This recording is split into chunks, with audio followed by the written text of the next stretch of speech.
Ladies and gentlemen, we are back once again. This is week 3 of the Tailgate Committee, everybody's favorite brand new football show, college football show. My name is Andy Hopper. I'm joined today by Noah Dibler and the one and only Tom Scavetta. We are here talking some college football, everything that went down in week 2. We've got a fun segment planned for today. I've got another clip for accountability from last week. We've got our 6-pack and we've got our locks of the week. But as always, please like this video, subscribe on YouTube, help us get those numbers up. Follow us on Instagram and Facebook at the Tailgate Committee. And then we're on Twitter at the Tailgate CUMM. I want to start the show with something I meant to get to last week, but we ran out of time. Something Noah's been talking about since week 1, really. Noah, you got a nice rant for us, and I just want to throw it to you to open the show and just let you cook and just really get this show started off right. Well, like we said, we planned to do this last week, and I bitched about this a lot last year too, and I hope this year it might change. Didn't expect it to, and unfortunately, I was correct in that assumption. But the thing a lot of college football fans like to do, right, is they like to rant about stuff they hate about college football. So, NIL, the fact it's NFL light, the fact that transfer portal has become free agency, blah blah blah blah blah. And don't get me wrong, I do agree with some of those points, but you know what really grinds my gears more than anything else in college football combined is the fact that routinely, it's not like this is like, a once in a blue moon thing, like, oh, it's, two top three teams against each other. It makes sense for them to do this. It's every fucking game that they do this. And that's the fact that the games kick off like 15 to 20 minutes past the official scheduled kickoff time, man. Like, for example, big noon kickoff, these games are starting at like 12:20 or whatever. And because the first game, starts late, every other game the rest of the day has to start late because they don't want these games, conflicting with each other or whatever that hurts their TV ratings or whatever. But man, it's just like it's so frustrating because remember a few years ago when they made those rule changes to where clock doesn't stop after a first down and they added 2-minute warning, all that stuff. They made it more like the NFL in that way. And the hope fans had when they did that was, oh, hopefully to make the game shorter. Because that's the main issue with college football games for a long time is that the games, take 3+ hours or whatever. And I remember, funny enough, Tom, this involved your team. I remember when we watched the first game of those new rules, it was Notre Dame against Navy, I believe, and it looked like it worked. The game took like, maybe 2 hours, 40 minutes or something like that. I was like, okay, this looks really promising. But as always, the NCAA has to find a way to screw everything up. When they actually do something good, they have to ruin it. So what did they do? They thought, you know what? These games are shorter, but we still want to make the same amount of money. So what are we going to do? We're going to increase the amount of commercials. And oh my God, it is just so unbearable. I swear, like, guys, I swear, like, when I'm watching these games, I'm like, like when you go to the movie theater and they have like the 15, 20 minutes of previews before the actual movie starts. That's what it feels like these days. And it's just, in my opinion, it's just so disrespectful to the fan and their time because, watching college football, it takes a pretty long time. And, people want to do other things in their life besides watching 45 minutes of commercials a game, it feels. And some of the counter arguments I see against this, the main one I see is I don't even know how people think this is true. I've seen people say, oh, the NFL does the same thing. No, they do not. That is inaccurate completely. When you watch a 1 o'clock game or 4 o'clock game, it typically starts at 102, 103, maybe 5 minutes past at the absolute most. And then the game is over in about 3 hours, unless it goes to overtime. The only exception is when it's a primetime game or something like that, right? They want to get some more commercials in. They got to do their pregame spiel, blah, blah, blah. It's a bit more understandable. That one might start 10 minutes past. But again, in college football, it's not like this is just, the big games this episode. It's every single game, man. And it's just, oh, it's so annoying. I was hoping it would be different this year, but it's not. I've been bitching about this for God knows how many, well over a year now at this point. It's never going to change. I know it's not going to change. This rant isn't going to do anything at all productive, but man, I'm so sick of it, man. I mean, with that Clemson Notre Dame game, right? It was scheduled to start at 7:30. I about wanted to like punch somebody in the face when it was like 7:45 and the commentators are making a big deal. Oh, the Clemson players are getting in the bus. I'm like, man, they should have been on the field 10 minutes ago. playing football. Like, what is going on here? And I was gonna make another point, but I'm so mad. I think I just forgot what it was. But man, college football, NCAA, get your shit together, man. Get these games on. I can understand 5, 10 minutes past, but when it gets to 20 minutes past, like, come on, guys, get your shit together. Well, it's like watching an NBA game. That happens every NBA game. It starts 20 minutes after the tip off. It's the Yeah. most annoying thing. College basketball is pretty good about it. If it's a noon start, that thing's tipping off by 12:02. So you better be in your seat. Like the Premier League, soccer's really good. They start when the scheduled start time is. The NFL is you're correct. It's not usually late. So, but I do remember that like they changed the rules. Was it last year they changed the timing rules? I think it was the year So before last. I yeah, think 2 years ago. yeah, so there's not actually more commercials. It just feels like that because it reduces the actual game time and shortens the time of play. But it's all about these TV deals and how much money they can pack into one broadcast with these advertisements. So yeah, I mean it's interesting how the pace of play has always been such a big conversation for baseball and what they've done to kind of combat that. And now college football is like, less game time, more commercials for you. You don't like it? Nah, we don't give a fuck. All right. No, I like that. I like that. Good rant there. And I actually do think that is what the NCAA needs to hear. This one rant will change their minds, I think. Definitely, I'm sure. Yeah. So let's jump right into our week 2 recap here on the Tailgate Committee. We didn't have very high expectations for this week. I think like almost all of the games we picked were sweeps.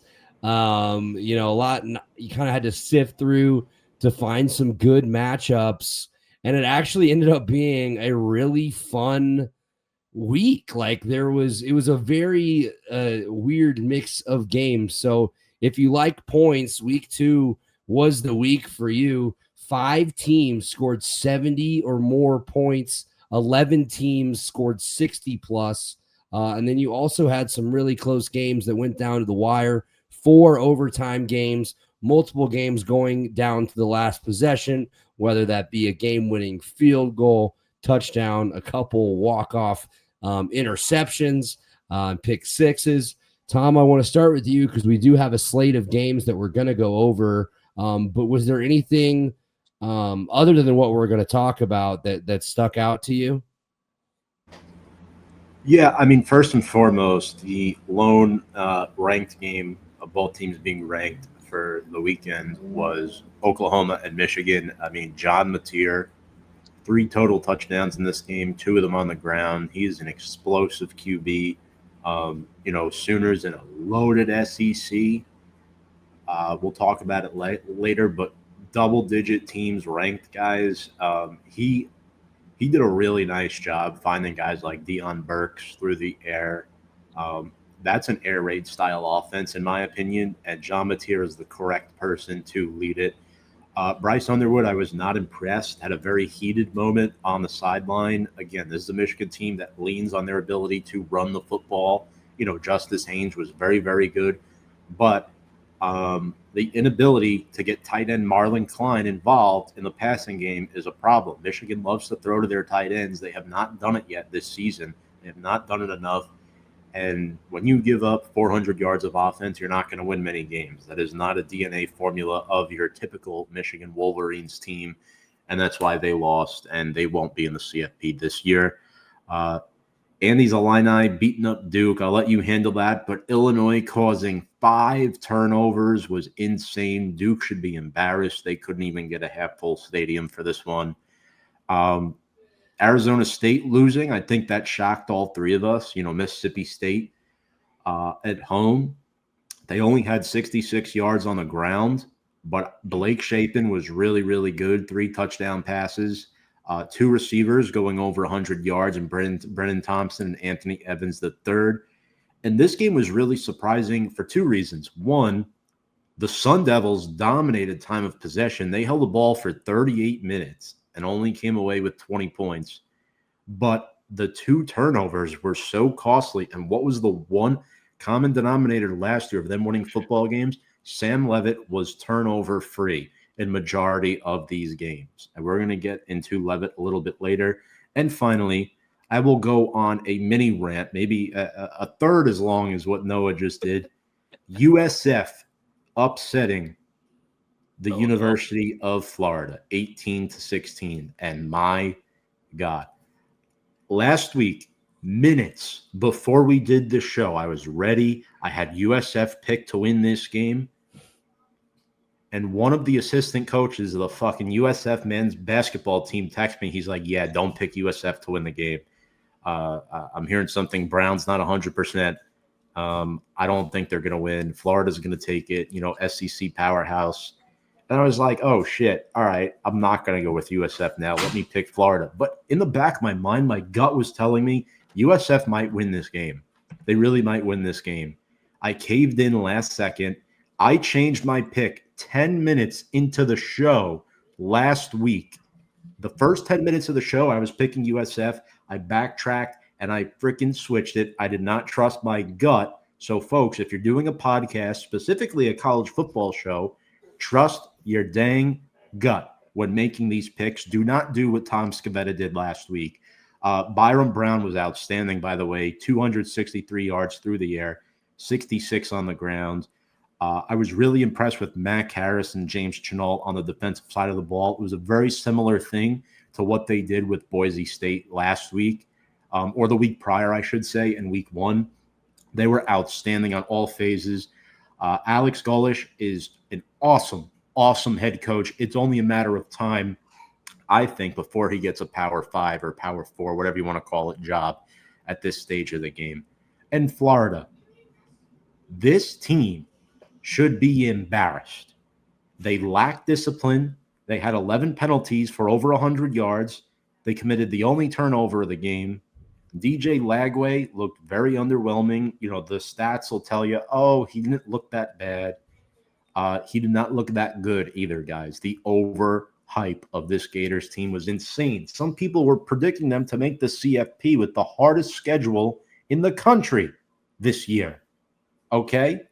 Paul Feinbaum, do you hear me? Now he's trying to backtrack and say, no, there's no way this team is making the CFP. That's not what you wrote 6 weeks ago, Paul. Anyway, again, I just want to shout out my buddy one last time. I had this awesome speech prepared last week heading into the show. Brutal, but I did pick them to cover, and I was happy about that. Well, there you go. They did cover.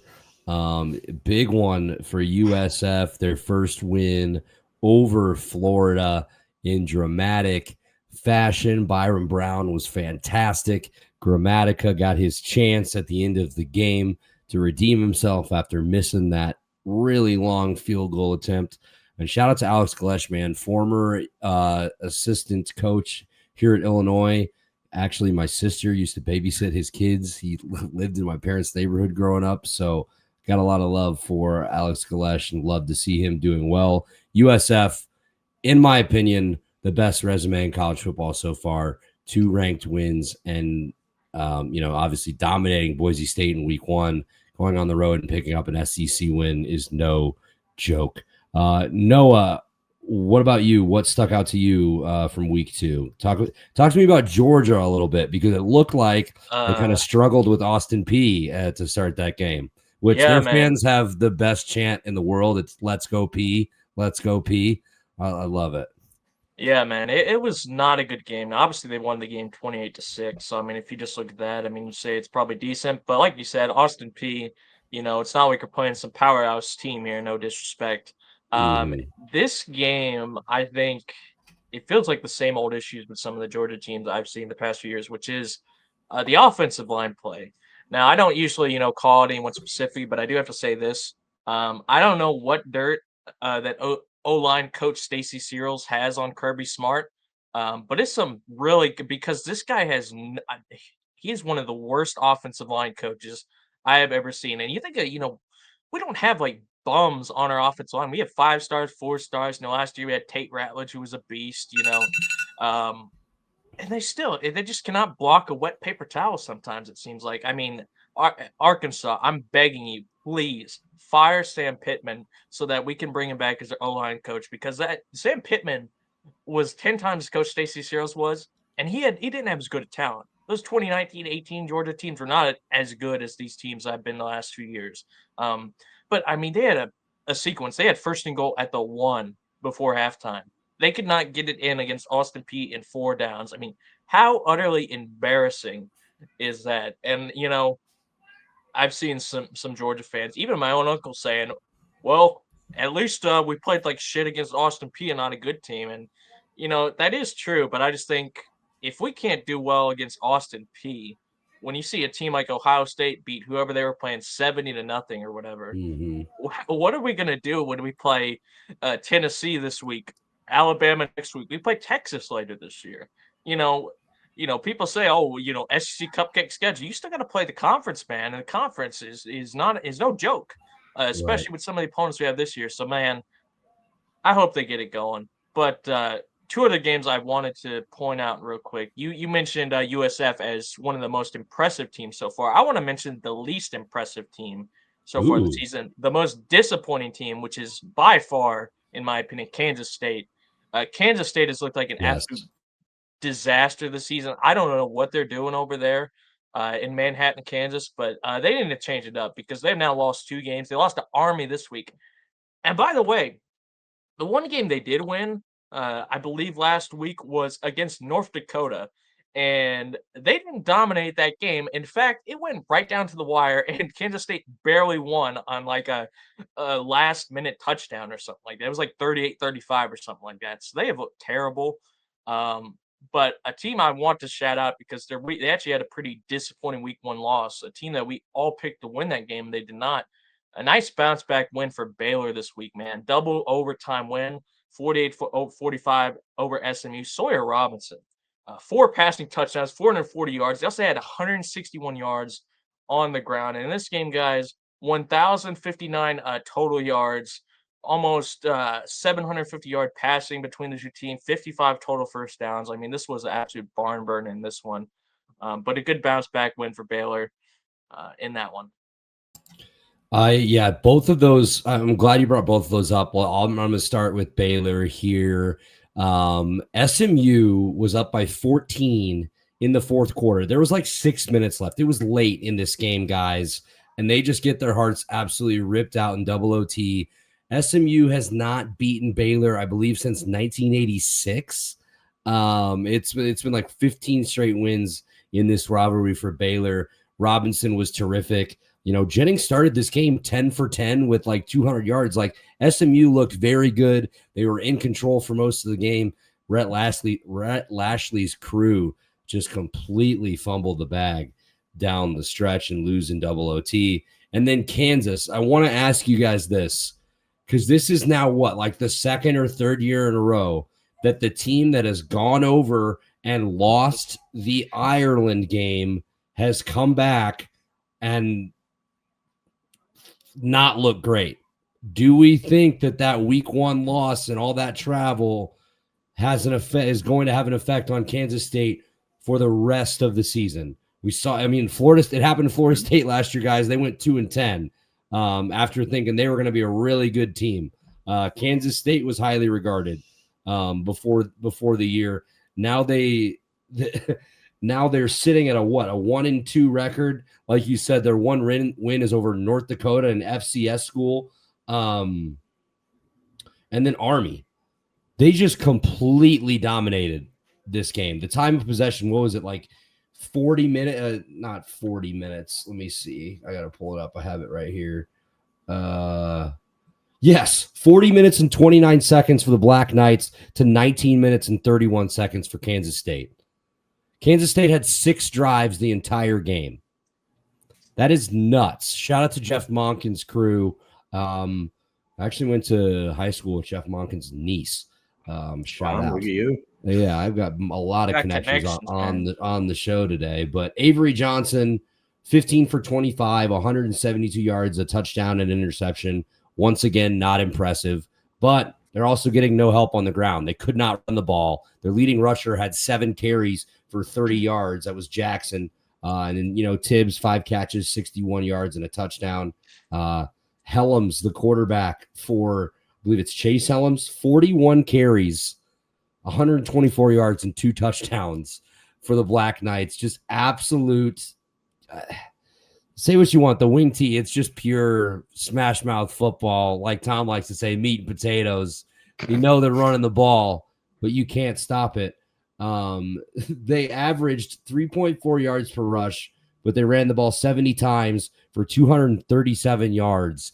The hat tip to the Black Knights, who a week ago lost to Tarleton State. So it's like, what? Wow. Week to week. Week to week. But let's go back to my question, though.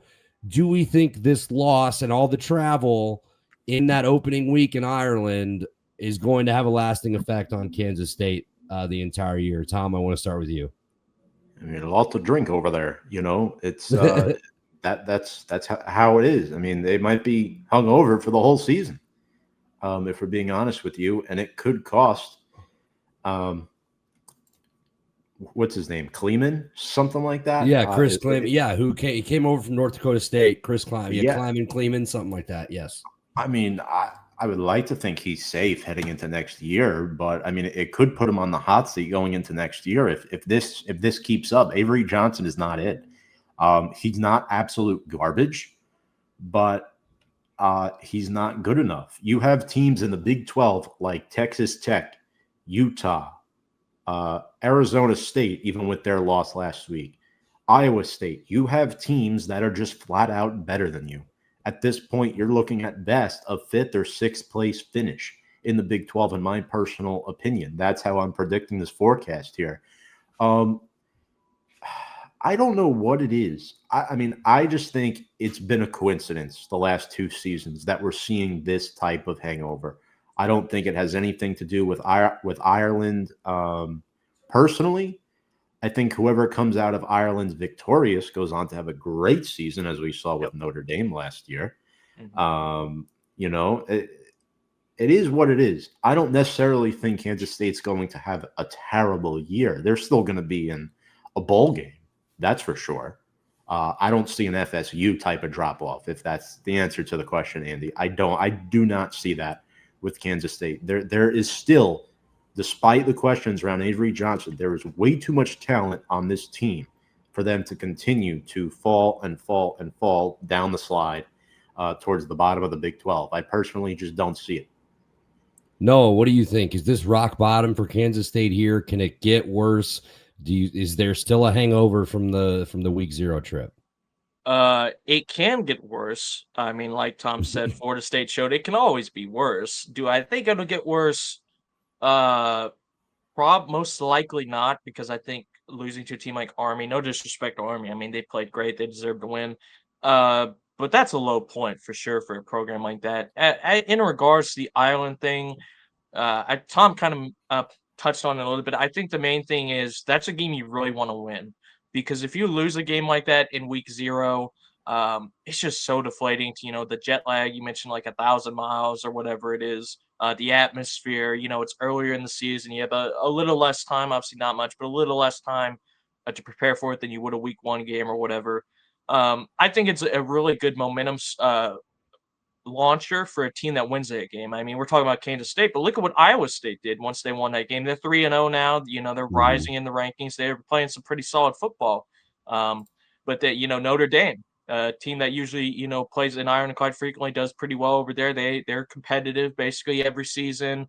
Georgia Tech last year, who beat Florida State, had a really good year last year. As much as I hate their guts, they had a really good season. I mean, but I do think there is a noticeable trend. I mean, Florida State was just a total outlier, man. I don't know if that's due to the Iron game. That team had so many issues, man. But like I said, I think it's a game you really want to win. You want to always want to get your season off on the right foot. But I mean, when you have that much jet lag, you travel that far, you have less time to prepare for it. I do think they might have lost some momentum for it. As for the rest of the season, I don't think it would affect them the entire season. I mean, season can turn around in one instant for a team, both good or bad. Right. I think they'll recover. I agree with Tom. I think they'll make a bowl game, but like you said, I don't think they're anywhere near close to CFB contention. They were probably a little overrated at the start of the season as well in the polls. If this is a performance they put on so far, they never deserve to be even close to being ranked. Let alone what was it, like number 21 or something like that at the start of the season. So Yeah, something yeah. around there. Another game you brought up Iowa State, who's playing really well, 3-0. They just won their second consecutive Cyhawk Trophy, and Matt Campbell's first time beating Iowa at home in his career, which is crazy to think with some of the great teams they've had in Ames. But I think the story, once again, if you're a Hawkeye fan, that pass offense is non-existent. Gronowski finishes 13 for 24, 83 yards, and an interception. The hype around this kid, I mean, he won a national championship at South Dakota State. And then, I guess it doesn't matter who steps into Iowa's offense as the quarterback. They will just always stink. You really feel for the kid. He's getting a lot of money, but, how do they turn it around? Hawkeye fans can't blame it on Brian Ferentz anymore. He's he's Fresno State's like tight ends coach or quarterbacks coach or something like that now. Rocco Beck, 134 yards and a touchdown, 18 for 27 there. Doesn't really jump out at you. I mean, Iowa won the time of possession game. They actually outgained Iowa State. But no, I'm sorry. Iowa State outgained them 238 to 214. They had more first downs. That's what I was thinking of. But Iowa State escapes to the win, 16 to 13. I roll back the tape from the show last week. I said 16 to 12 would be the final score. I missed it by a point there. Another game that I want to mention, let's do it, boys. The Fighting Illini, 45 to 19, dismantling of the Blue Devils on the road. Tom, you said it earlier. That crowd for a top 15 opponent, you're coming off a bowl season, a huge win, again, over Elon last week, so a nobody. You have a $4 million quarterback, and there was more orange in the stadium than there was Duke blue by the end of the game. Like, my son had a soccer game at 10:15, so I got home like 15 minutes after the game started, and I turned it on, and I was shocked at the crowd. But nevertheless, Illinois defense forces 5 turnovers, guys. Tanner Heckel had an interception and a forced fumble. Shout out to this kid and to the Illinois staff for going to find this kid. He was an 8-man. He played 8-man football in Kansas, and he was 8-man football state champion. And I believe Illinois was his only Power 5 offer. They went and scooped him up, and now he's starting in the secondary and making a big impact. Also, Duke's defense forced a 3-and-out. And on the punt, I've never seen this before. They had 2 guys wearing the same number. So they gave Illinois an automatic first down on that penalty. So they really had like 6 turnovers. But Darian Mensah, I believe he had 334 yards. He did have a fumble in the red zone. We picked him off in the red zone. Andrew Anthony, the receiver, was pretty impressive for them. He had 2 nice catches as well. But Luke Altmaier has just proven to me that he's the guy. 22 for 31, 296 yards, 3 scores, 9.5 yards through the air, as average through per completion. The running game, it's going to be a running game by committee. We did lose Aiden Lowry. He got hurt and did not finish the game, but Caden Fagan had 17 carries for 48 yards. Khalil Valentine, 6 carries for 44. And then Hank Beatty, 1 carry, 25 yards and a touchdown. They're going to move this guy all over the field and use him. Just give him the ball and get out of the way. He was our leading receiver, 8 catches for 128 yards. Justin Bowick had 4 catches for 50 yards and another touchdown. I believe that's his 4th already on the season. God, I'm so bullish on this team. So at halftime, it was shaky, man. Luke Altmaier had been sacked 4 times. It was 14 to 13. You're only up by 1. I think we had like -3 or -2 rush yards at half. Like we couldn't do anything. Script gets completely flipped in the second half. Illinois scores 2 touchdowns in the third quarter, then adds 2 more and a field goal in the second quarter. And just and completely shut down Duke's offense. A 45-19 win, in my opinion, surely cementing themselves as like this is a playoff caliber team. Obviously, we have a long way to go. There's a lot of games to go, but this was like, you faced some adversity early. It didn't look good, and that's what winning teams do is they make adjustments at halftime and they play that way. Brett Bielema, again, running circles around the opposing coach with his defensive subs. It was just like the Cheez-It Bowl when he was getting Shane Beamer all pissed. Fucking Manny Diaz was getting his panties in a wad on the sideline. I mean, I love it. This is such a fun game to watch. And I will say, I think Duke can still be a good team in the ACC. They did end up outgaining Illinois by 19 yards, but I mean, no team is going to overcome 5 turnovers. It's just you shoot yourself in the foot that many times, it's tough. Their pass rush was impressive in the first half, but it really seemed to fade away, and Illinois did not allow any more sacks in the second half. Yeah, I'm fired up. So they're AP number 9 now. First time since 2001 that the Illini have been an AP top 10 team. Get this, first time since 1989 that the Illini have been an AP top 10 team in the month of September. Business is booming in Champaign, folks. The sleeping giant has been awoken. Just watch out. I'm going to be insufferable this year. I just know I'm going to be insufferable. I'm never going to stop talking about them. Did you guys have any thoughts on this game? Tom, I know you talked about it briefly. No, I don't think we talked to you about it. What'd you think about the Dukies and the Illini? Man, I mean, just total opposite teams in this one, in my opinion, guys. I think Illinois was clutch down the stretch, and Duke was doing basically everything possible they could to choke this game in the second half, which, if you look at the score, you didn't watch the game, you see 45-19, you just think it was a standard blowout. Actually, this game was pretty close for about 3 and, a quarter or so quarters. It wasn't just the fact, I mean, obviously 5 turnovers is big. They had 4 fumbles as well. But it was timely turnovers as well. I mean, 10 minutes left in this game. Duke is driving. They're down 12. They get inside Illinois' 30. They look like, they might be a threat to score, making a one-possession game. All of a sudden, Mensah, as you mentioned, throws that big interception. And then what does Illinois do? Almost a 7-minute drive down the field, guys, to score a touchdown, make it 38-19 with 4 minutes left. And then just like that, in the span of 2 drives, you go from, this is actually an interesting game to this game is totally over. It's not even close. And that's how big, moments like that could be in a game. I thought, first of all, Altmaier was surgical in this game. 3 touchdowns, no picks, almost 300 yards. And even though Illinois didn't really run the ball well in the first half, like Andy said, to their credit, they stuck to it. 42 rushing attempts, which is just insane. Allowed them to dominate time possession, 36 minutes. They also had 3 rushing touchdowns. Mensah, like I said, overall, if you look at his stats, 334 yards, 2 touchdowns. He made some plays, but like I said, it's the key moments. I mean, that interception was absolutely massive. And like I said, down the stretch, I mean, listen to this. Fourth quarter drives between both teams. Duke, interception, fumble, and turnover on downs. So basically 3 turnovers. Illinois, field goal. That 12-play, 89-yard drive I just mentioned was a touchdown.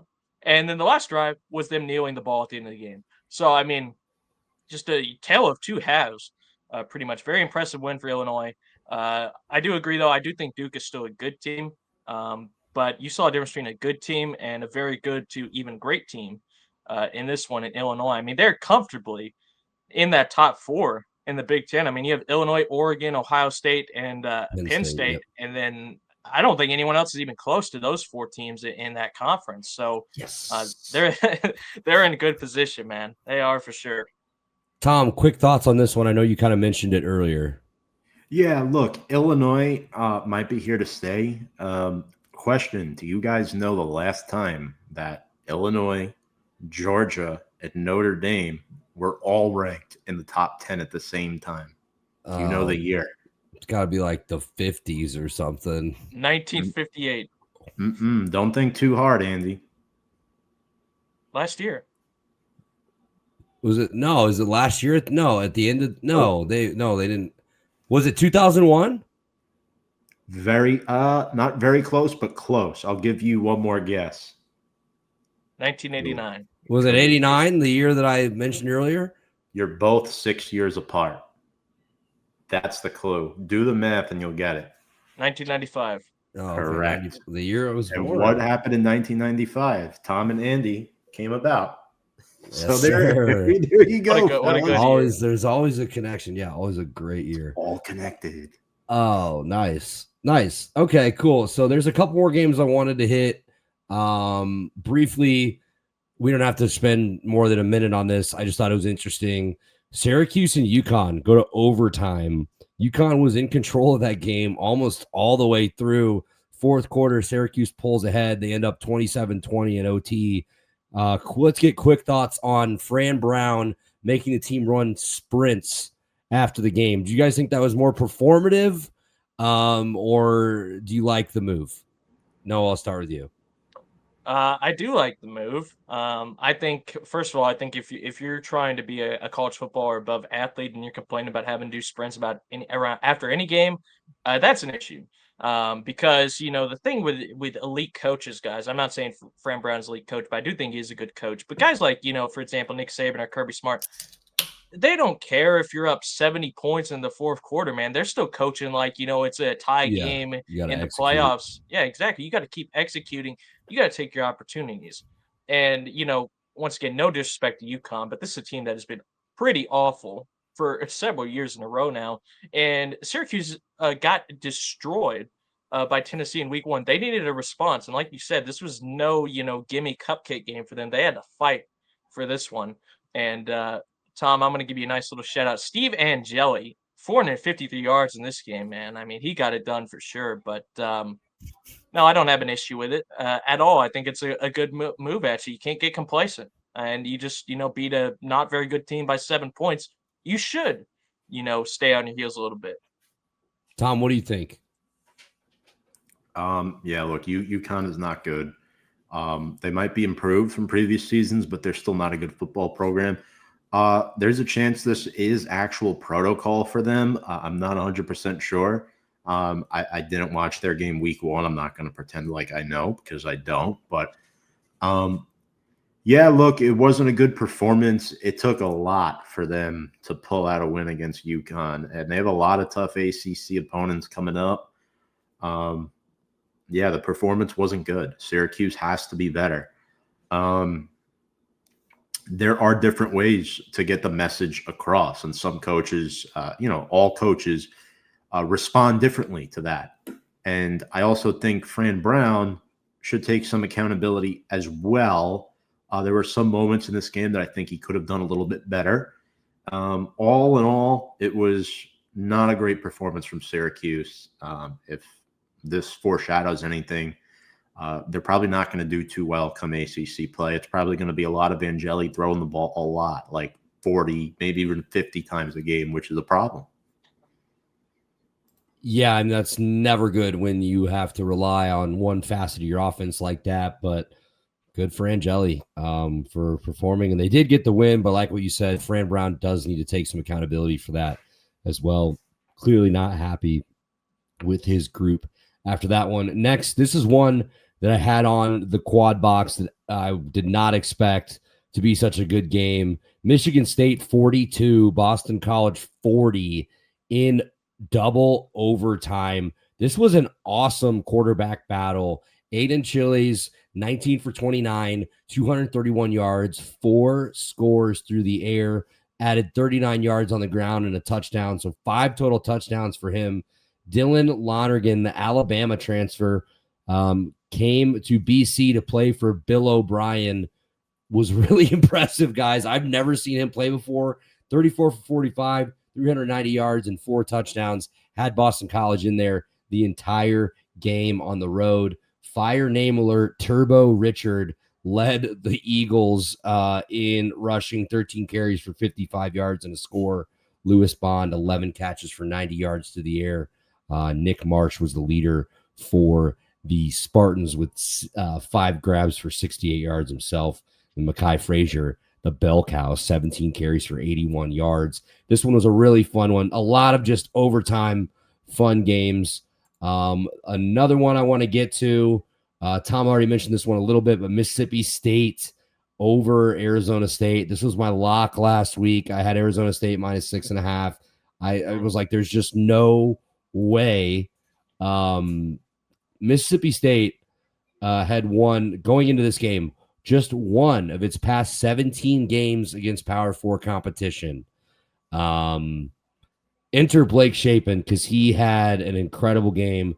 He threw his 3 touchdown passes, 48 yards, 47 yards, 30 seconds left in the game, trailing by 3, a 58-yard touchdown to Brennan Thompson, and they win the game. Levitt was pretty brutal. 2 interceptions, I think 82 yards on the ground. Tom mentioned this earlier. Arizona State dominated the time of possession, and the run game was working. They had 2 guys go over 100 yards. Kanye Udo had 104 yards and a touchdown. They ran for 250-something yards as a team. But when you can't throw the ball, I mean, even Levitt and Jordan Tyson couldn't hook up like they usually do. This was very uncharacteristic. I think ASU still has a chance in the Big 12, but this is a big hit. And frankly, good for Mississippi State because they deserve this. They're on the verge of slipping down to the absolute doldrums of the SEC. Some people calling him the new Vandy. Did you guys have any thoughts on this one, Tom? You talked about it earlier. Noah, our resident SEC guy, you mentioned it. You messaged us. You said, what does it say about the Big 12 when a bottom tier SEC team just took out the number 12 ranked team? Yeah, I mean, well, first of all, big congratulations to them. I want to start by saying this. I have seen another really annoying trend from college football fans, and that is elitism over storming the field. Now, I'm not talking people that say that storming the field is a safety hazard or whatever. I'm talking, I saw idiots after this game on social media saying, wow, it's such a horrible look for your team that you're storming the field against it. And I'm like, they just beat the number 12 team in the country at home. They've been garbage the past few years. I mean, give these fans something to cheer for. I totally agree. But as for the game itself, you mentioned Shapen. Started his career at Baylor. I thought he looked really good in this game. 3 touchdowns, 279. Stud receivers as well. Brennan Thompson, 133 and 2 touchdowns.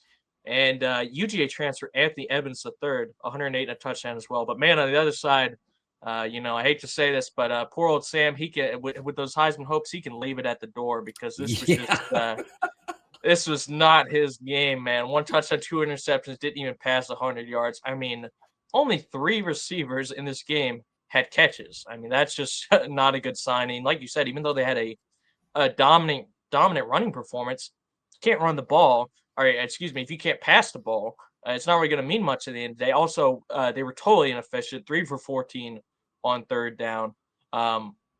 But yeah, credit to Mississippi State. This was an impressive win. They also won the turnover battle 2-0. And Arizona State dominated time possession. But I mean, once again, if you can't pass the ball, who cares if you get it down the field if you don't score points?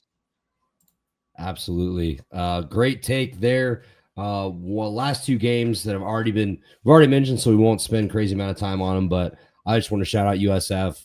Byron Brown was fantastic, 263 yards and a score.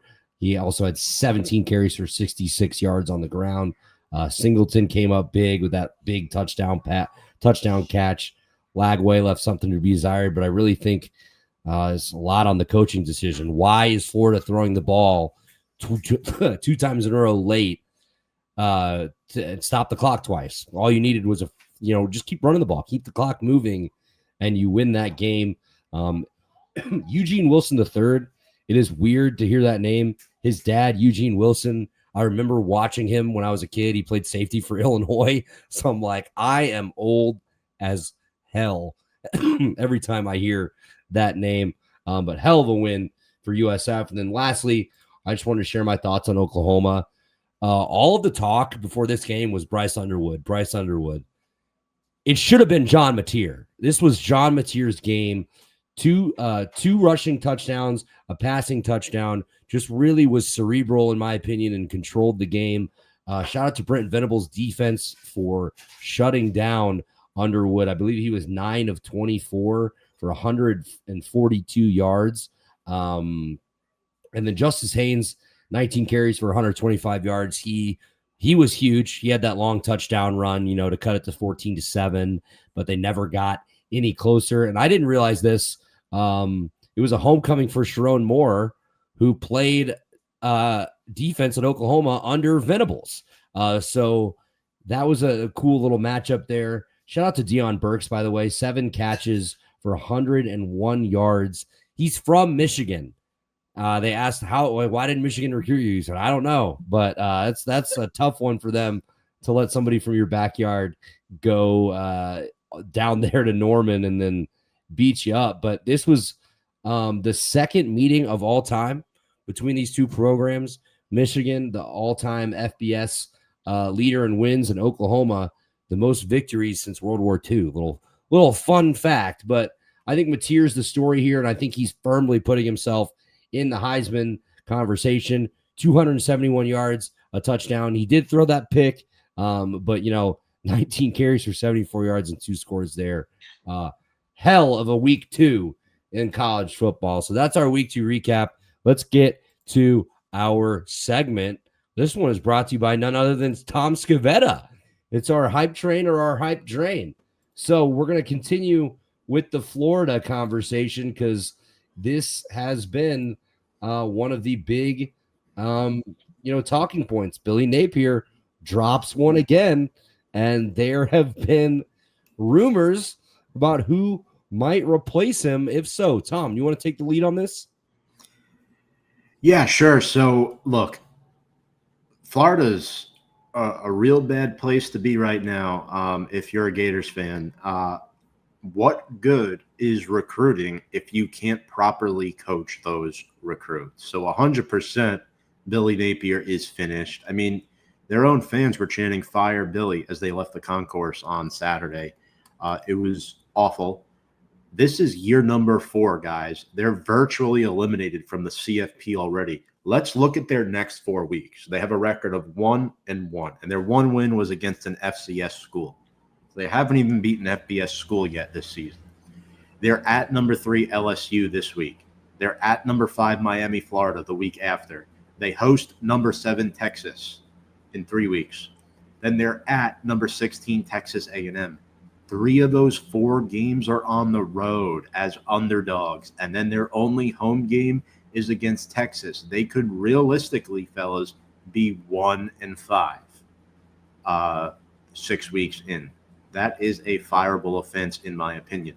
Now, Urban Meyer's name has circulated, popular because of the 2 national championships, but here's the catch. He doesn't have much of a connection to this team.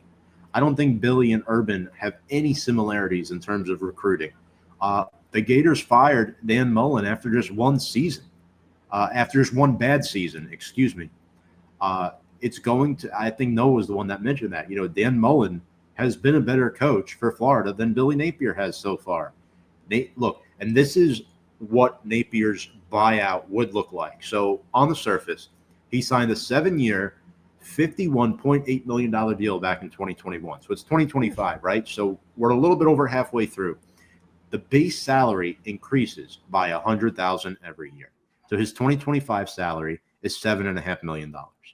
Another $22.8 million is owed to him over the next 3 seasons. A buyout would be 85% of the remaining contract.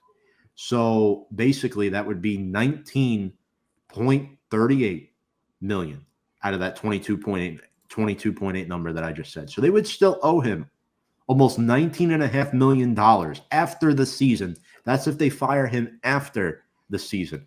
This is Florida's worst loss since dropping to South Carolina back in 2021. Also, I don't know if Brendan Bett got an inspiration from Jalen Carter on Thursday Night Football, but he spat at a USF player. What is going on with these guys and their spitting over the last few days? Disgusting. As school teachers once told us as young children, keep your germs to yourself. It is not that hard, and apparently the Florida Gators need to have that message reintroduced to them by their clown head coach in Billy Napier. This is absolutely a hype drain.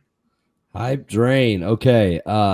Yeah, that was crazy. He spit on him, and then directly after that, there was a pass interference penalty. So they get those 30 yards of penalties in back-to-back plays. So yeah, USF, they win.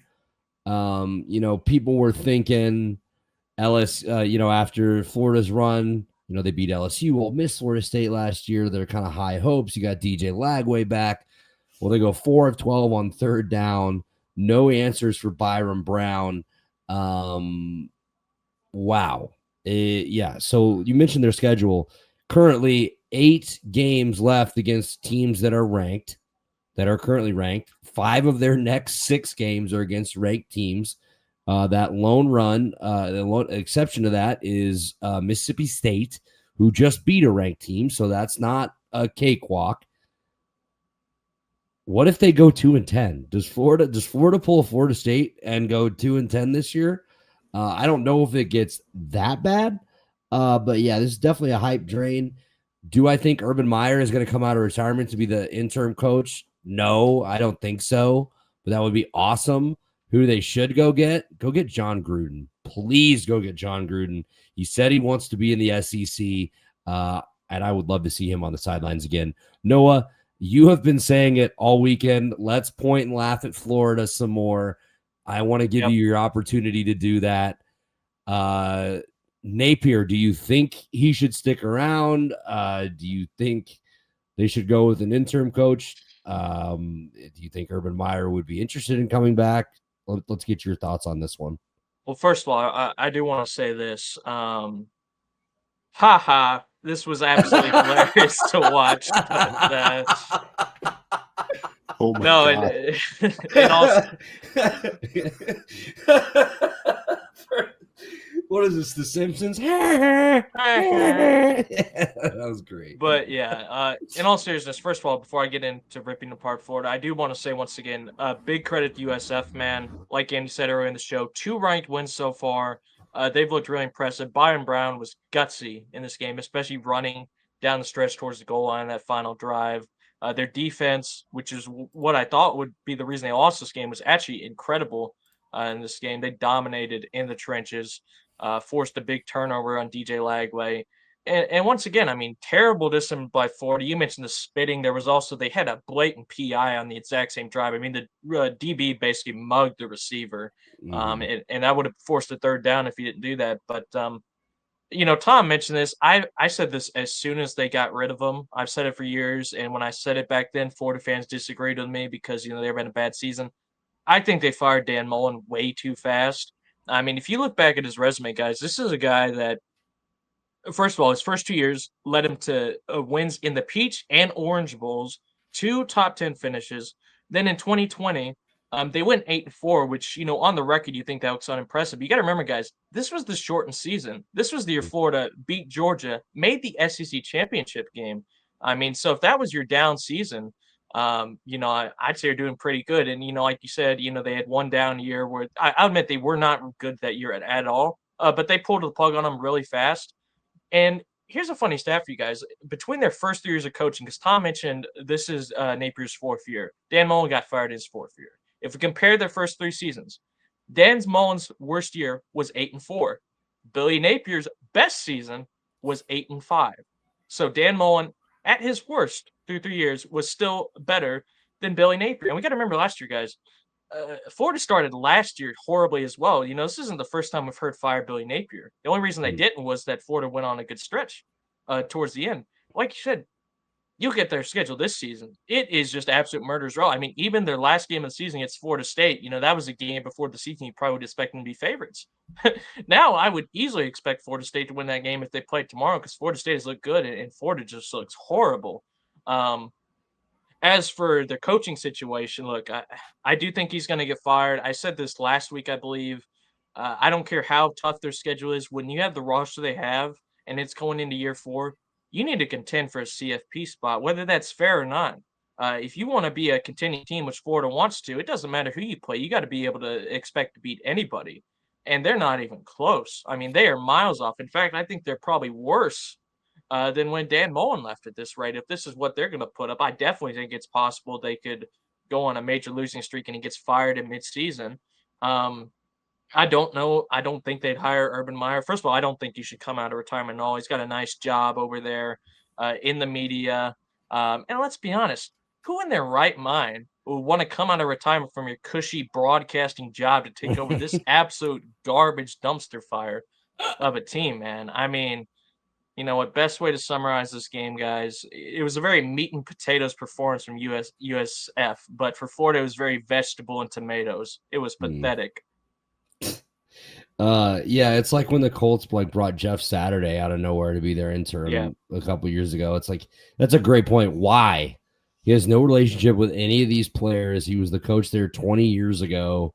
Not that long ago, but still approaching there. So yeah, definitely. I think we're all on the hype train here. Napier on the hot seat. It's got to start getting better, and it's got to start getting better now, and they have their work cut out for them for sure. But we're going to move on to our next topic of our hype train or hype train. The SEC has 11 teams in the AP top 25. Number 3, LSU. Number 6, Georgia. Number 7, Texas. Number 11, South Carolina.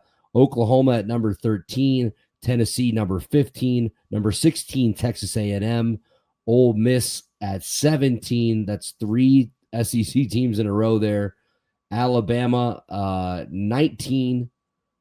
Auburn into the top 25 at number 24, and Missouri rounding out the top 25 at number 25. 11 of 16 SEC teams now ranked. Florida, if they wouldn't have lost, they still would be ranked too. And they are currently in the others receiving votes. Noah, are you buying the hype train or the hype drain that these teams near the bottom, like Auburn, Missouri, are we going to see 11 SEC teams in the final top 25 poll? Do you think all these teams can hang on throughout the year? I don't think so, just because once again you have conference play, so a lot of these teams are going to start beating up on each other, and then if they have an off week here and there, they drop even further. As for these teams specifically, so for Auburn first, they have exceeded my expectations. I thought Auburn would be terrible. I honestly thought that they might fire. Um, oh my God, his name is slipping my mind. The former Old Miss bum, Hugh Freeze. Yeah, Yeah, yeah. I thought they would fire him, but they've gotten off to a decent start, 2-0. I will say I'm going to pump the brakes on this one. I'm not jumping on the hype train because while I do think their Baylor win was impressive, week 2 they played Ball State. Who, no disrespect to any Ball State fans, all 3 of you out there, but I mean 42-3 win over Ball State does nothing for me to get hyped. So, and if you look at their schedule as well, they're at Oklahoma week after next, at A&M versus Georgia versus Missouri, versus Alabama, obviously the Iron Bowl at the end of the year. At Vanderbilt is no gimme game, I don't think. So they have a tough schedule. However, who I am a jump on the hype train for, and this should surprise neither of you guys because I said on our very first show, this was my dark horse team of the season. The Missouri Tigers started the season unranked, and I was kind of a bit surprised why. And so far, they've done what I've expected, man. I mean, they beat Cupcake in Central Arkansas 61-6 the first game. And then last week they beat Kansas 42-31, which, normally most years you might think that's just a gimme game. But you got to remember the week before, Kansas had a very impressive win. They looked like they could be a difficult opponent, but Missouri went out, they got it done. And I think that um, Missouri's toughest games are at home. South Carolina, Alabama, and A&M are all at home. The tough road games they have at Auburn, who I just spoke on them, and at Oklahoma. I definitely think it's possible Missouri could win 9 or 10 games. But no, I don't think there'll be 11 ranked teams at the end of the season. I mean, once again, this is important because it's record breaking. I don't think that means it's sustainable. But of course, SEC bias. I mean, people got excited when they saw, LSU beat or what's it called? Ohio State beat Texas. They had, the SEC is on the downcline. And then look at all these teams. LSU in the top 3, man. It's looking good. It's looking good so far.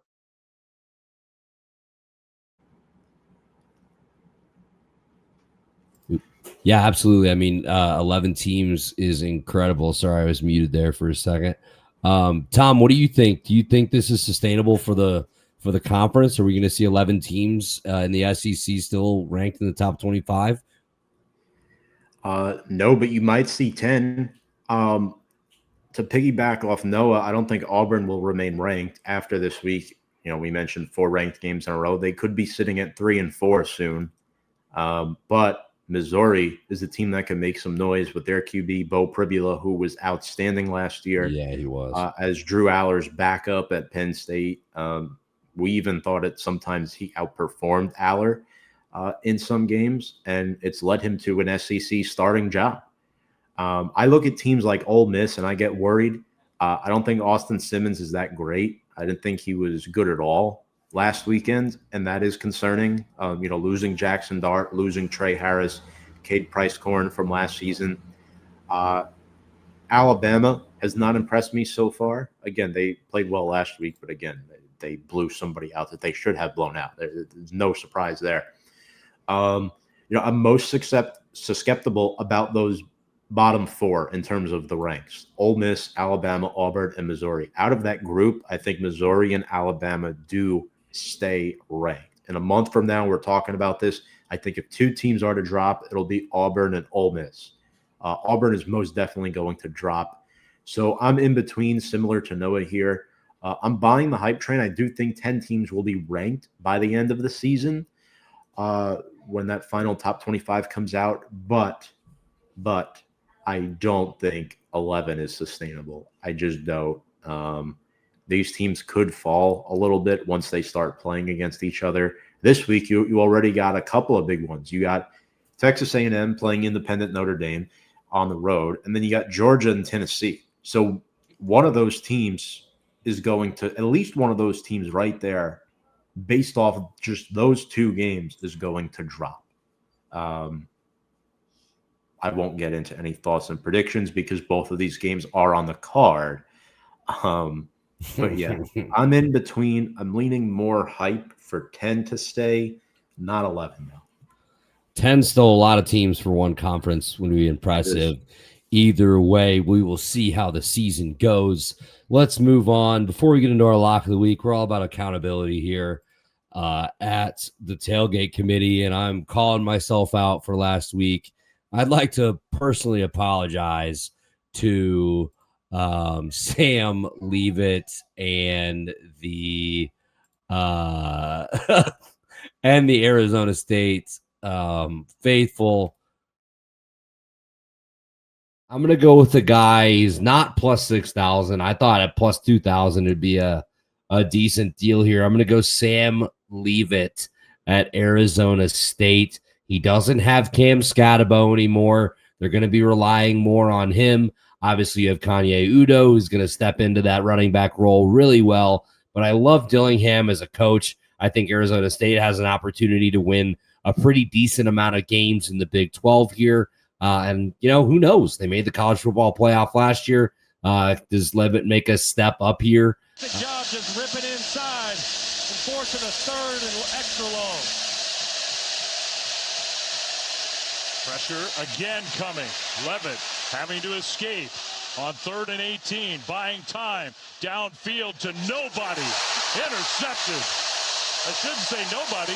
He just threw it right to a Bulldog. I am going with Arizona State minus 6.5 at Mississippi State. I think they can easily beat the Bulldogs by a touchdown. I know, obviously, Mississippi State at home, but Arizona State is just that much better, and Mississippi State hasn't been good in 5 years, 3 years, 4 years. So I don't foresee them winning this game. I like Arizona State, so give me that.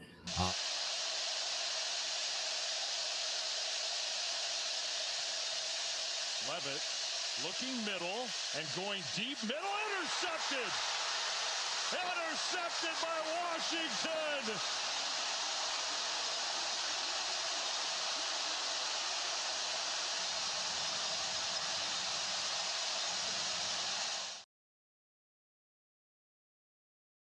All right, the 6-pack. Here we go. Our preview for week number 3. It's crazy. It's already week 3. So number 12, Clemson at Georgia Tech, 11 a.m. on ESPN. Noah, tell me what you think about this game. Oh, Clemson needs they played a game last week against Troy, which, they were down like 17-0 at halftime, guys. They needed a big fourth quarter comeback by Cade Klubnik. That's, coming off the loss to LSU. Georgia Tech coming in this one 2-0. This game is in Atlanta as well, I believe. But decent start for Georgia Tech. I mean, they beat Colorado week 1, which, it's a decent opponent. I wouldn't say amazing, but, not a cupcake opponent by any means. They still got or Kate Klubnik on the other side. He's looking for a bounce back, I think, because, like I said last week, they got off to a really slow start. He struggled in that second half against LSU. Um, in my opinion, guys, I think this game is going to come down to which team is able to run the football better. You have two really solid running backs in this game, and Randall for Clemson and good old Jam Hayes for Georgia Tech, or who was a stud for them last year, I believe. But as for where I'm leaning, me personally, even though I think Georgia Tech has gotten off to a good start here and they have home field advantage this one, I think Clemson is too good to lose a game like this. I think they need a statement win after their slow start to the season. I think they're going to get it here. I do think it'll be close. The line is 3.5. I am picking Clemson to cover that. I think they'll win this game probably by either a touchdown or 10 points. All right, Tom, what do you think about the Tigers and the Yellow Jackets? Yeah, it's going to be interesting. A lot of points here, considering Clemson had a scare last week against Troy. Klubnik threw another pick. The offense leaned on Adam Randall. Through 2 games, Klubnik under 60% completion percentage and a couple of picks. He needs to be better than that. Randall, 2 touchdowns on the year, had over 100 rushing yards last week, really bailed them out. Bryant Wesco scored both of his touchdowns last week. He's been impressive. We mentioned Hannafin, good defender on the back line, will help. The NC State transfer will have to get some pressure off the edge, challenge those Georgia Tech offensive linemen early, on early downs as well. Georgia Tech head coach said that Haynes King will practice this week. Does not mean he's going to play, because remember what happened last week, folks. King, he went through warmups, but had a nagging lower body injury that forced Aaron Philo to start. In that game, he threw for 373, completed 75% of his passes, 1 touchdown, 1 pick. They really need Haynes King, guys. He is a threat, not just through the air, but on his legs. That adds another dimension to their offense on top of Jamal Haynes. We know he can run the rock, averaging 6 yards per carry, a couple of scores. Malachi Hosley as well, averaging 9 yards per carry with 2 scores. So they love to run the football and try to, between the tackles type of runners. And then you got Haynes King, who adds another element. But he's not 100%. That's a little concerning. Is he going to play? I don't know. At this time, I really wish I could pick Georgia Tech, but I am not going to do it. Clemson is going to control the trenches in this game.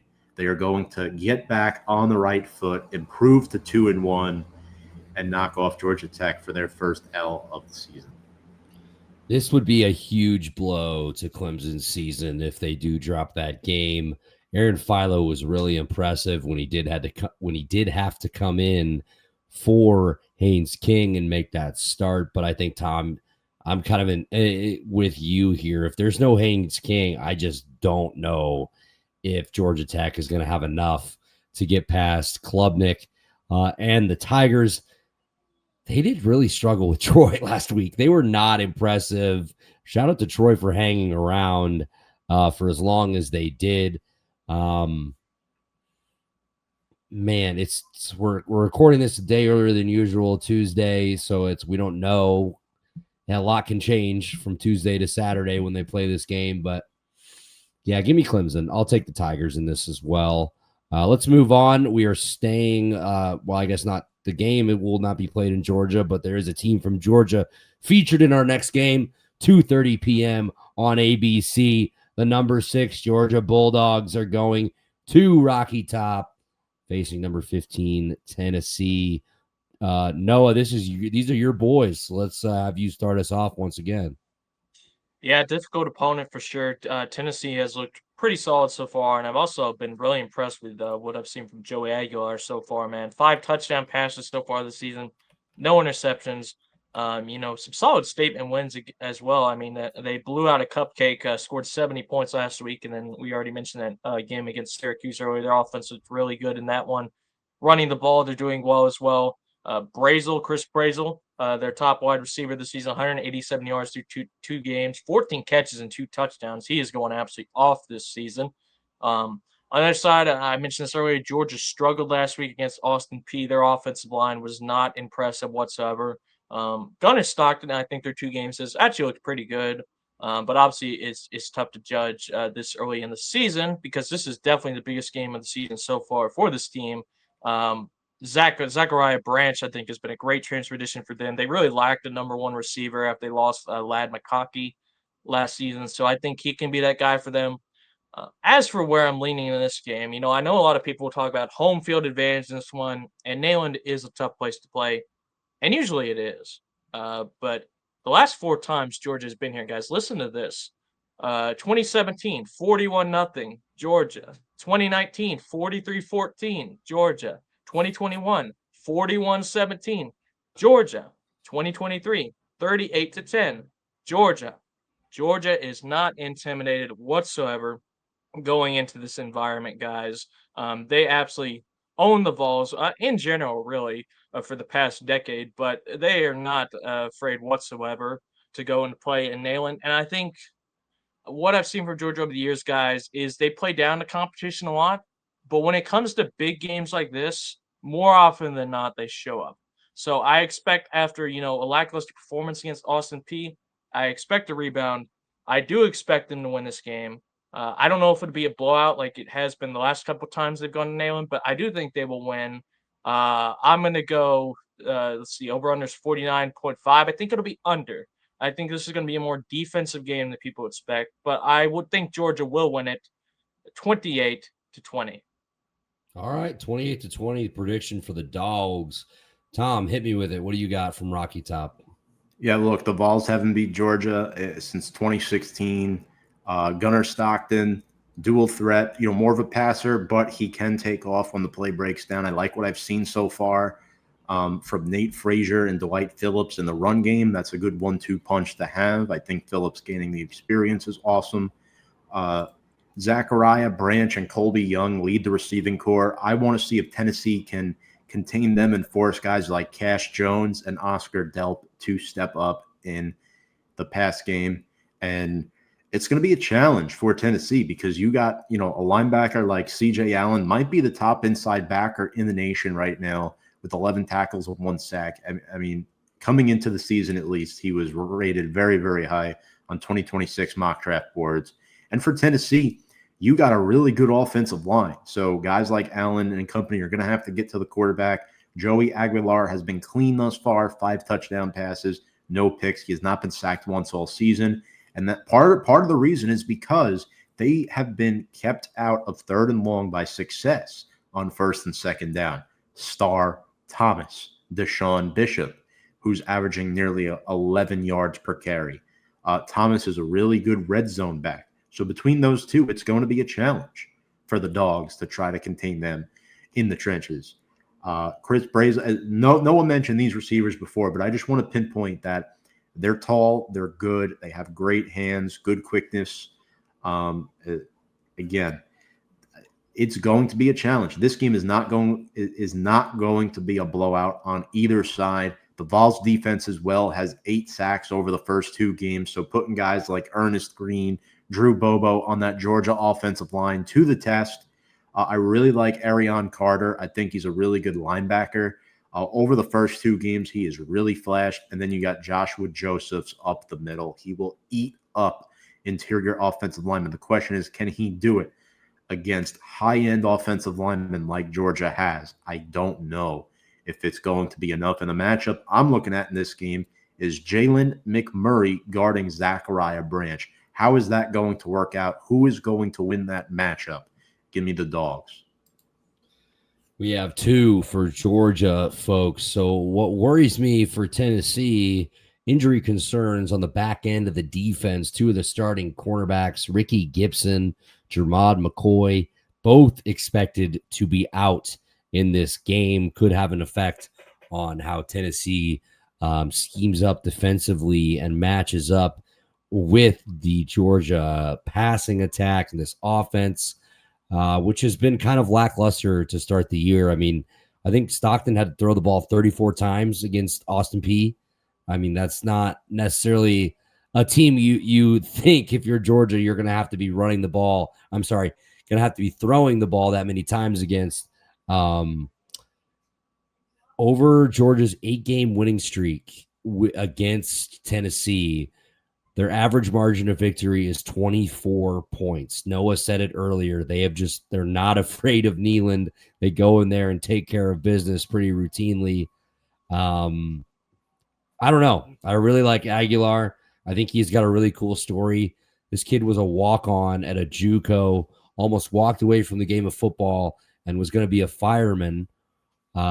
Stuck around, gets his shot. Now he's going to be the starting quarterback of Tennessee in the SEC. I think a pretty cool story.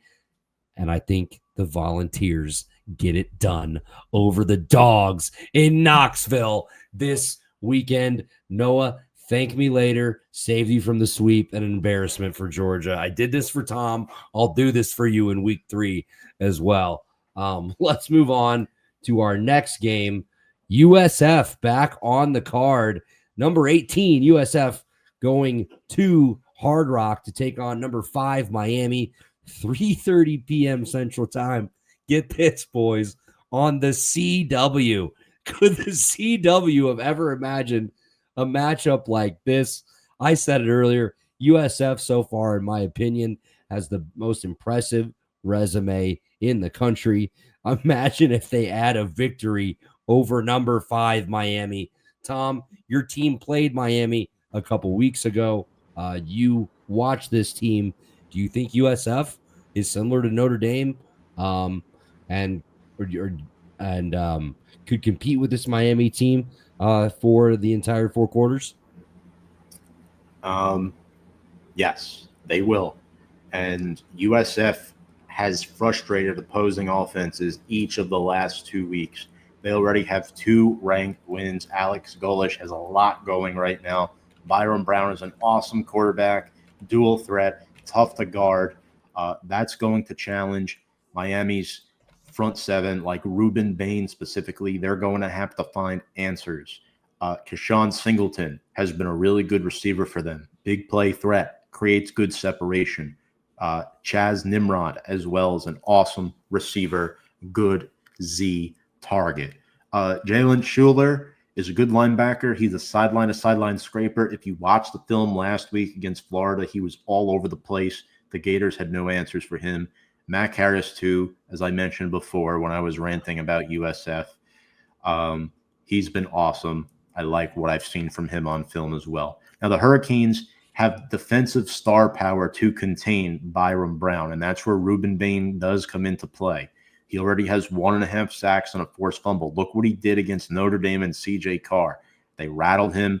They took advantage of the offensive line holes that we had in week 1 with no Charles Jagashaw, and that cost the Irish ultimately. Could it cost USF? I don't think their line is comparable to Notre Dame's, but they do have a good dual threat quarterback who is not making his first career start. That's one thing.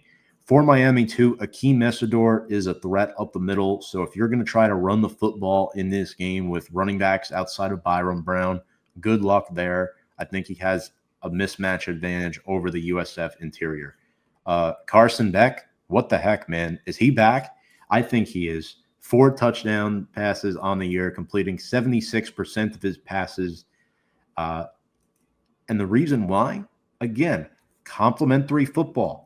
Keep him out of 2nd and long. Keep him out of 3rd and long. Mark Fletcher Jr. is averaging nearly 6 yards per carry through the first 2 weeks. Malachi Toney, an awesome freshman receiver, and C.J. Daniels is dynamite. It's going to be very, very tough to stop Miami in this game. Ultimately, it's going to be a very tightly contested contest. However, there is something that does not sit right with my mind right now. And that is why the USF Bulls will do what Notre Dame failed to do 2 weeks ago, and the University of South Florida will knock off the Miami Hurricanes in week 3. Final score 31-27. I love it. We're getting bold here on the show. I mean, if USF beats number 5 Miami, like you have to put them up very high. 3 games, 3 ranked teams, tough sledding for USF, and they have not flinched at all. Noah, what do you think about this game? Are you with Tom? Do you think the Bulls have a chance? Do you think this is a hurricane advantage here? What do you think?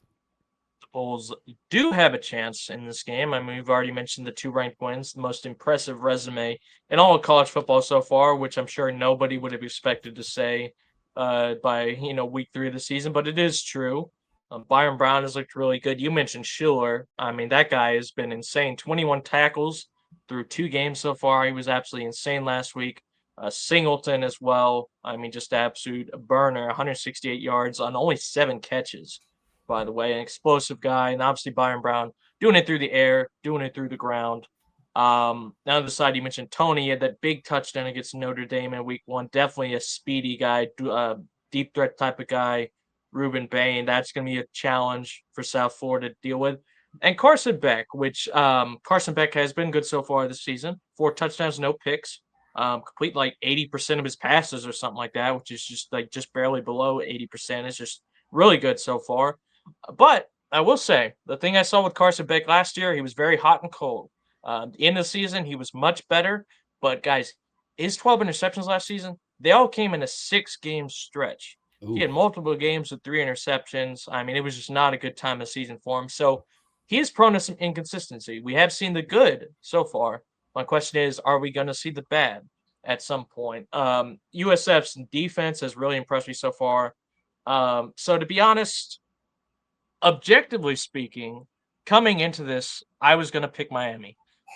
But I got to be honest, I think Tom has got me on the hype train. I'm going South Florida as well, man. Give me South Florida 31-28. Upset alert. Nico Grammatica game winner as time expires. Oh, another one. Well, boys, I was going to pick USF as well, so this is not good for the Bulls. Their defense has just been so impressive. They are only allowing 11.5 points per game. They're battle tested. They are not afraid. They just went into the swamp and won. You think they care about Hard Rock Stadium or Miami fans? Miami fans are the most bandwagon fans in the country. They don't care unless Miami is good. It's true. I hate to say it, but it's true. Carson Beck, he's got 404 touchdowns, 500 yards, almost 500 yards passing so far on the year. This is the toughest test for USF so far. Obviously, Miami had that game where they were battle tested against Notre Dame. Then you go with the cupcake in Bethune-Cookman. I'll be interested to see how that affects, how this game comes out. But I mean, USF, they have to be feeling as confident as ever. 17.5 points for the spread feels insane to me. That feels insane. We're all on the upset here. We're all on USF. Let's go Bulls. On the CW, folks. Let's go. Next up, we're staying in the SEC. Florida is traveling to number 3 LSU.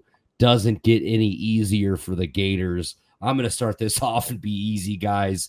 Nussmeier goes for 350 yards, 3 scores, and the Tigers take down the Gators 28-14.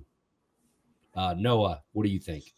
Yeah, I think Billy Napier's got to get his resume polished up. We'll get that LinkedIn profile up, buddy. yeah, man. They should have the buses ready to warm up by halftime because I don't think this is going to be even close. I mean, I'm looking at the spread right now, guys. 7.5 points. I don't know if the Vegas bookkeepers were smoking a joint or they were super drunk when they made this. Florida is going to get absolutely destroyed in this game. I don't even think it's me. They're going to get boat raced. By like 20 plus points, guys. I mean, this is in Death Valley as well.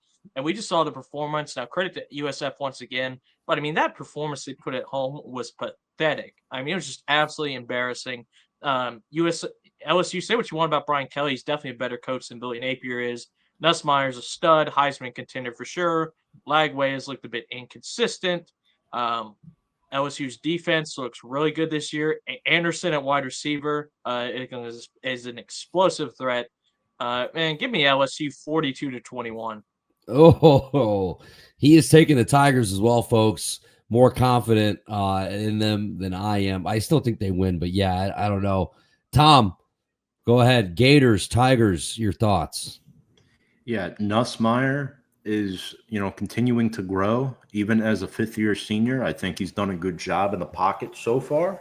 The numbers haven't necessarily replicated that yet. That's because their running game has been outstanding. Their defense has been excellent. Caden Durham in the backfield, I like what I've seen. Aaron Anderson is a really good wide receiver. He's going to continue to blossom throughout the course of the year, as well as Barry and Brown. The Weeks brothers, Whit Weeks and West Weeks, those guys can play.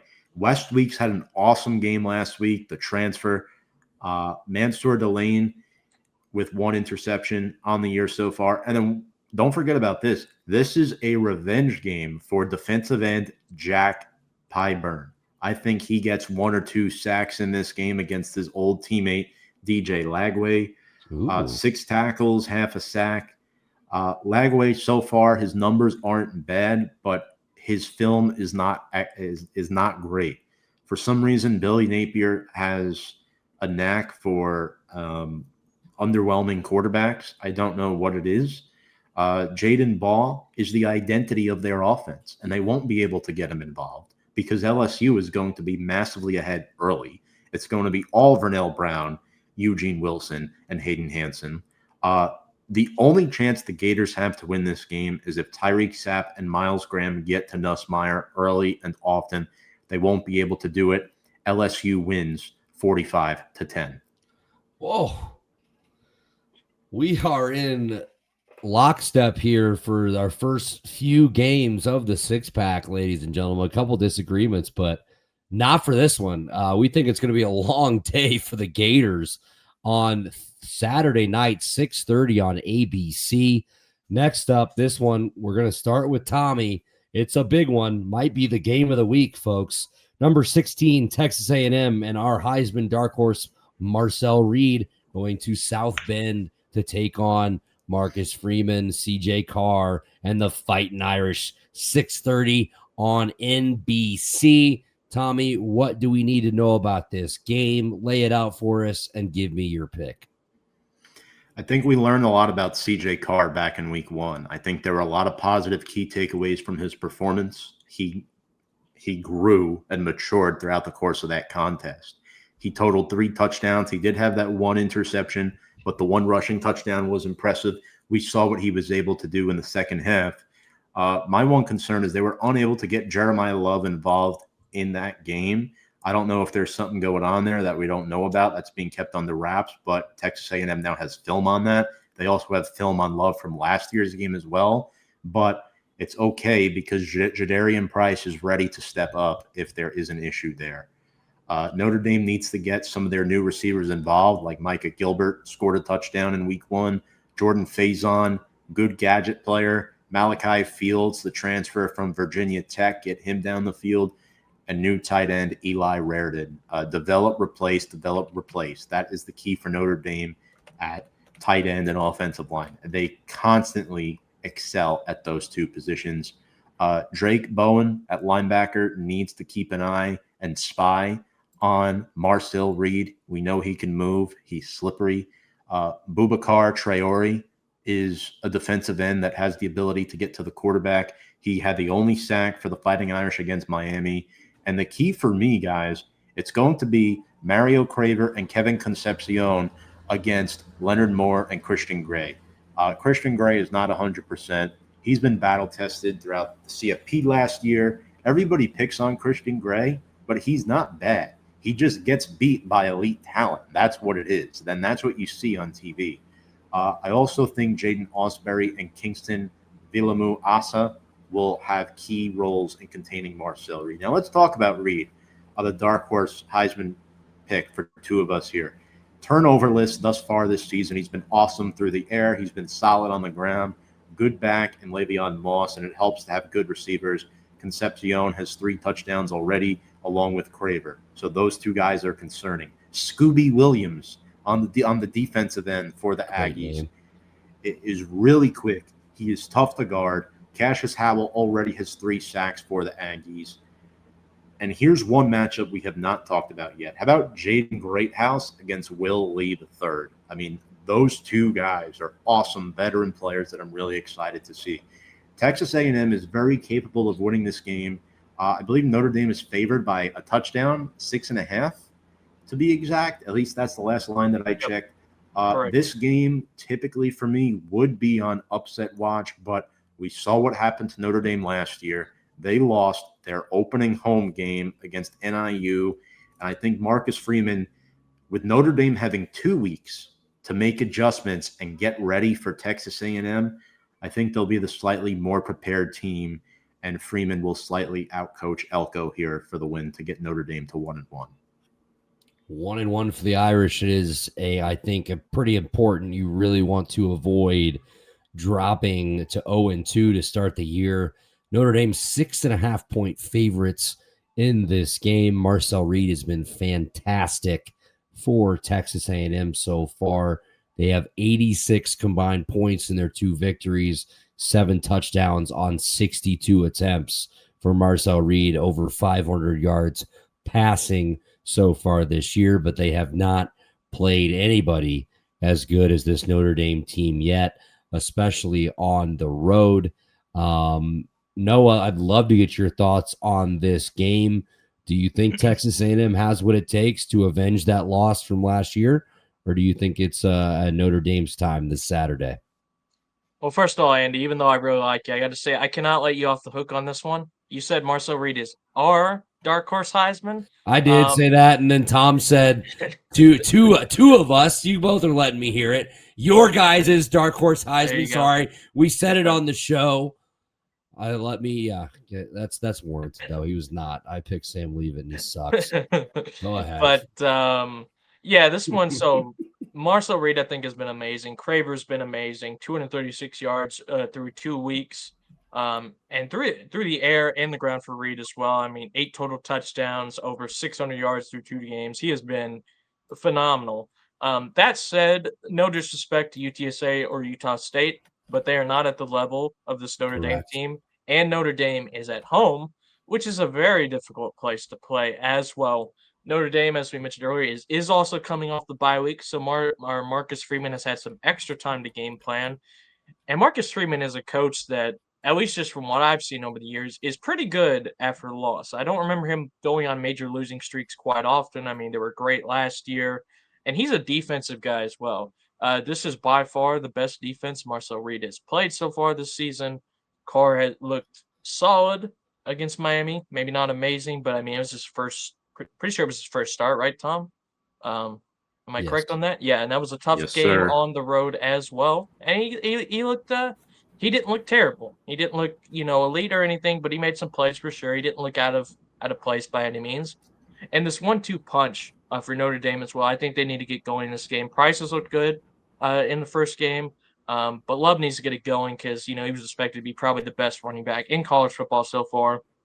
Reardon is an elite tight end, in my opinion. Like you said, Tom, and this is just a position Notre Dame just, year after year is very good to even elite at this position. I think A&M has been amazing. I think Marcel Reed has been phenomenal. But this is by far the toughest test. It's on the road.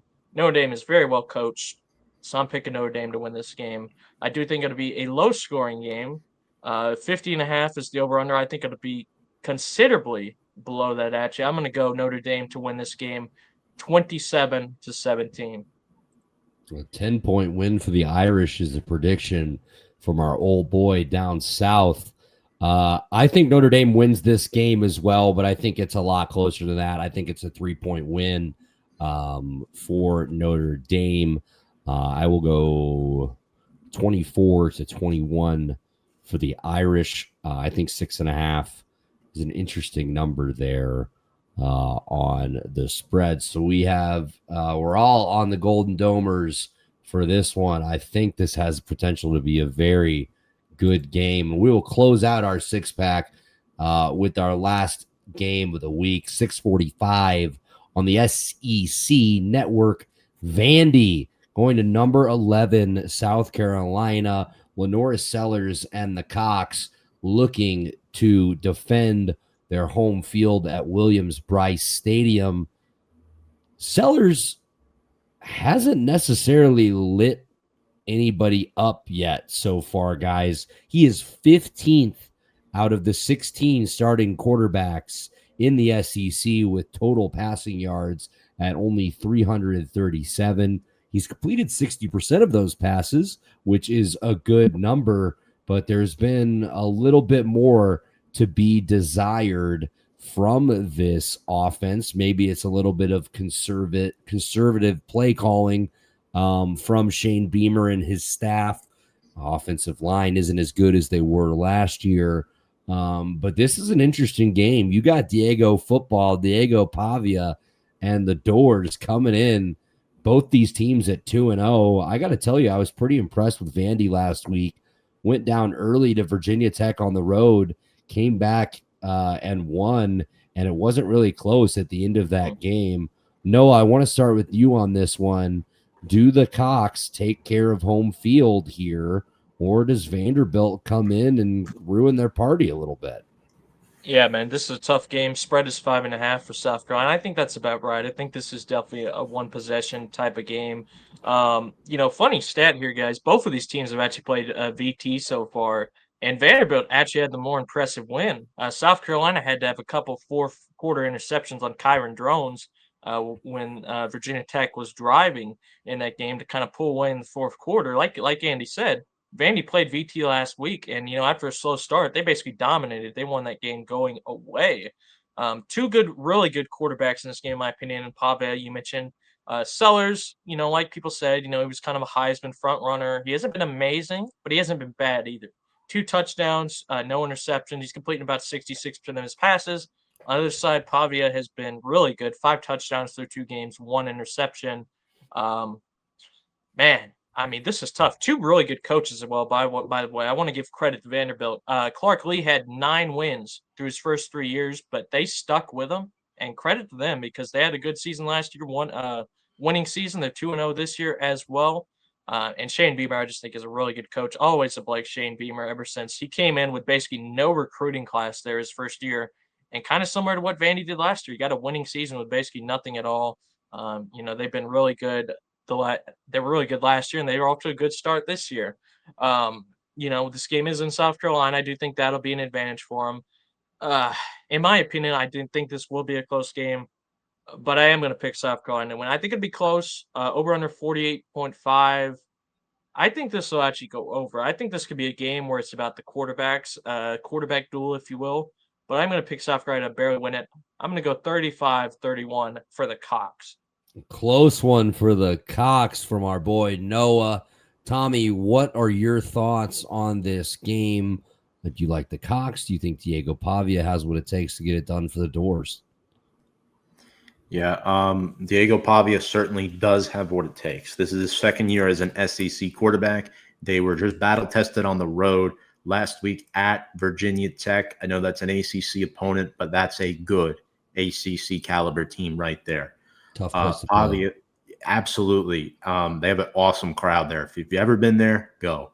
If you've never not been there, go. 74% completion percentage for Pavia. He is accurate as it comes. The offensive line keeps his shirt clean.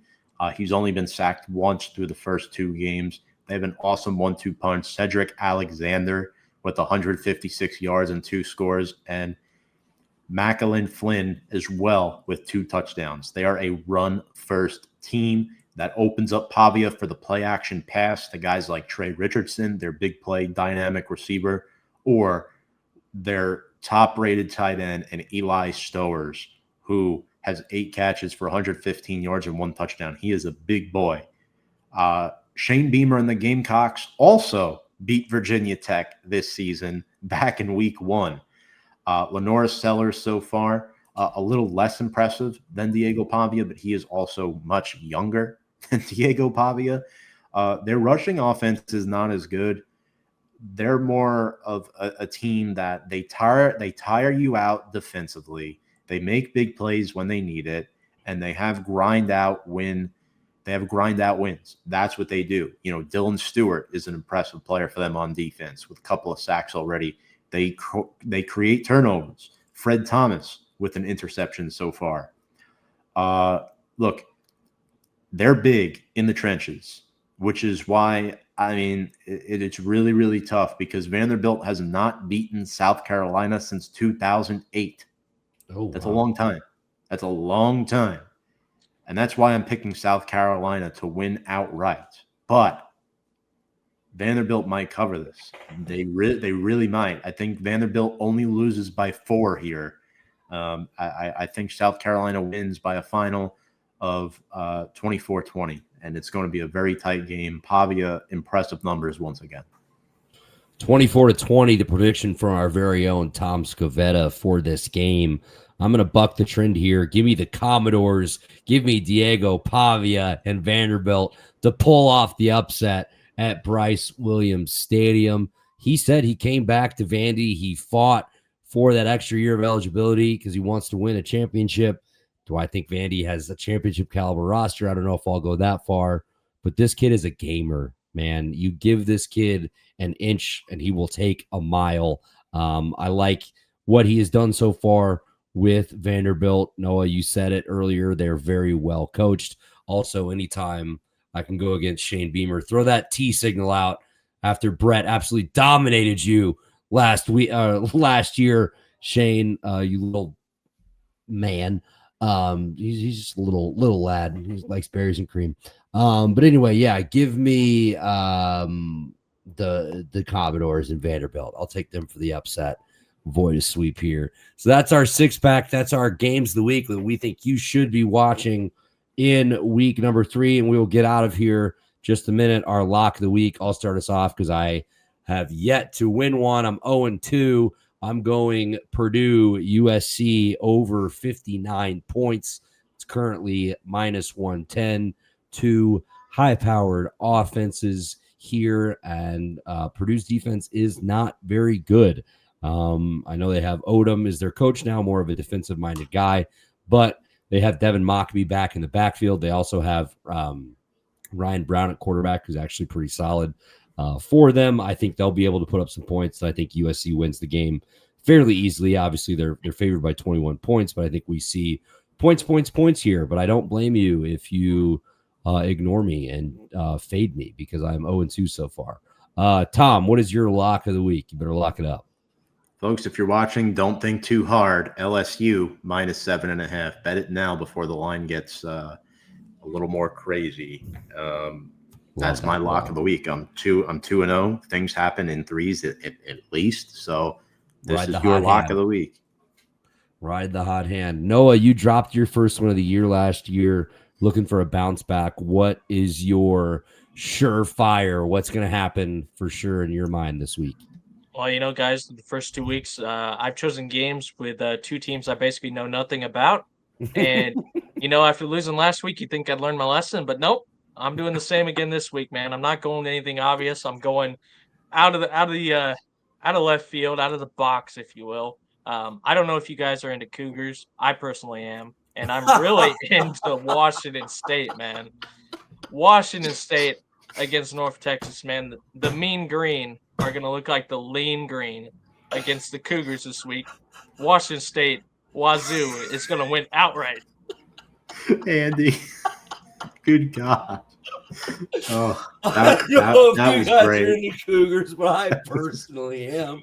That was go ahead great. And clip that one for the promo. No, that was incredible. If that doesn't win like that, no, I'm added to my card immediately. Washington State over North Texas.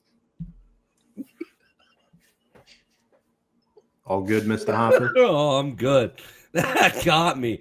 Did you see the graphic, by the way, that Washington State put out their graphics team?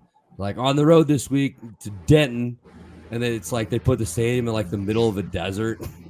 Somebody quoted it as like, is this what they think Denton, Texas looks like? It's like it's in the Dallas area. It's a pretty I will be thinking about the Cougars comment for, I think, the rest of my life. That was incredible. What a way to end the show, ladies and gentlemen. This has been week 3 of the Tailgate Committee. For Noah Daimler and Tom Scavetta, my name's Andy Hopper. Please subscribe on YouTube at the Tailgate Committee. Throw us a follow on our social medias as well, at the Tailgate Committee on Facebook and Instagram, at the Tailgate.com. See you. Fuck. COMM. Not the Tailgate.com. We are the Tailgate.com on Twitter. All right, ladies and gentlemen, this is off the rails. That's what happens when it goes an hour and 45 minutes. But we had some takes and we got them off this week. We'll be back next week. We'll see you then. This is the Tailgate Committee.